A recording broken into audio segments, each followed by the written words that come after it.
بسم اللہ الرحمن الرحیم۔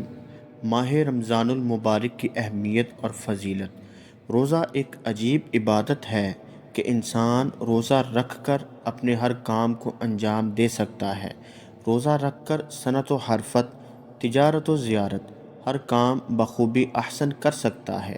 ماہ رمضان برکتوں والا مہینہ ہے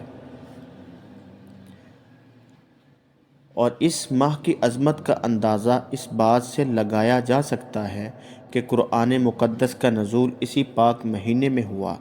رمضان کا پہلا عشرہ رحمت، دوسرا عشرہ مغفرت اور تیسرا عشرہ جہنم کی آگ سے نجات کا ہے۔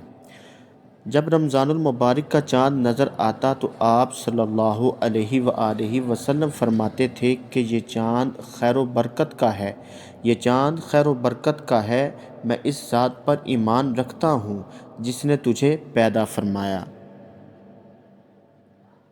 حضرت جبریل امین علیہ السلام نے دعا کی کہ ہلاک ہو جائے وہ شخص جس کو رمضان کا مہینہ ملے اور وہ اپنی بخشش نہ کروا سکے، جس پر حضرت محمد صلی اللہ علیہ وآلہ وسلم نے ارشاد فرمایا، آمین۔ حضرت جبرائیل علیہ السلام کی یہ دعا اور اس پر حضرت محمد صلی اللہ علیہ وآلہ وسلم کا آمین کہنا، اس دعا سے ہمیں رمضان کی اہمیت کو سمجھ لینا چاہیے۔ روزہ وہ عظیم فریضہ ہے جس کو رب ذوالجلال نے اپنی طرف منسوب فرمایا ہے، اور قیامت کے دن رب تعالیٰ اس کا بدلہ اور اجر بغیر کسی واسطہ کے بذات خود روزہ دار کو عنایت فرمائیں گے۔ خداوند کریم نے اپنے بندوں کے لیے عبادات کے جتنے بھی طریقے بتائے ہیں، ان میں کوئی نہ کوئی حکمت ضرور پوشیدہ ہے۔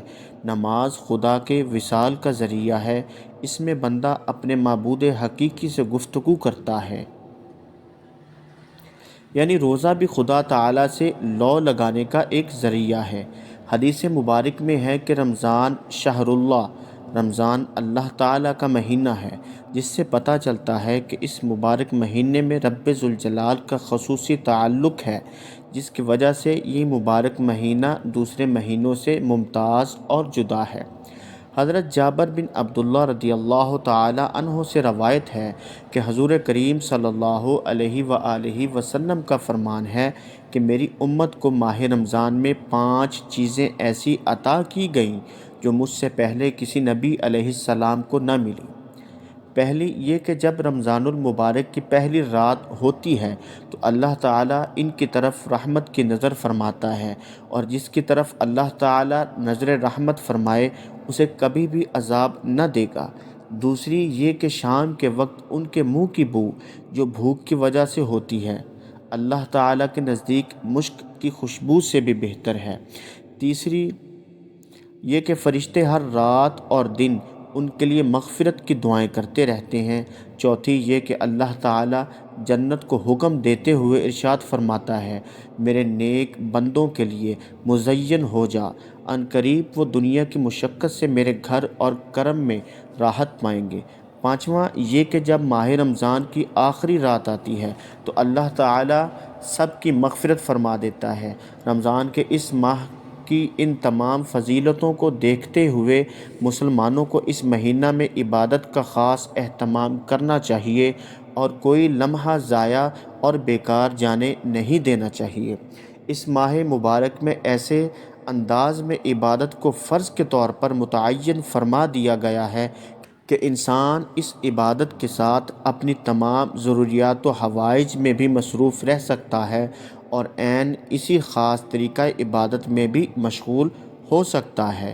ایسی خاص طریقہ کی عبادت کو روزہ کہا جاتا ہے جسے اس ماہ میں فرض فرما دیا گیا ہے۔ روزہ ایک عجیب عبادت ہے کہ انسان روزہ رکھ کر اپنے ہر کام کو انجام دے سکتا ہے۔